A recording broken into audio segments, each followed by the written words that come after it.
జరిగే ఈ mega parents and teachers meeting ప్రోగ్రామ్కి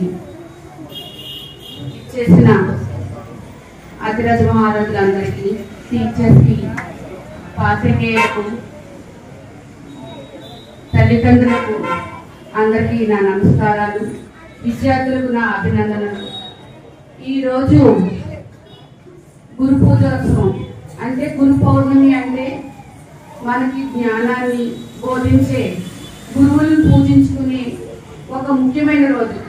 అంటే పూర్వకాలంలో వ్యాస మహాముని స్మరిస్తూ ఆయన రాసిన గ్రంథాలను మనకి గుర్తు చేస్తూ మనం ఈ రోజుని ఈ కార్యక్రమాన్ని జరుపుకుంటున్నాం.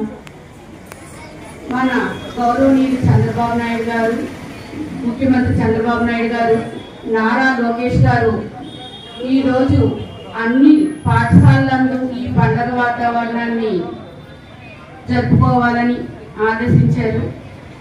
అలాగే కూడా ఇక్కడ కూడా చాలా మంచిగా పండగ వాతావరణం జరుగుతుంది. పిల్లలు తమ సాంస్కృతిక కార్యక్రమాలకు అలరిస్తున్నారు. అలాగే పేరెంట్స్ కూడా వాళ్ళకి గేమ్స్ పెట్టారు. వాళ్ళు కూడా దాంట్లో ఆనందమైన రోజు. ఎందుకంటే పేరెంట్స్ టీచర్స్తో మమేకమై జరిగే ఈ కార్యక్రమాన్ని జయప్రదం చేయవలసిందిగా కోరుతున్నాను.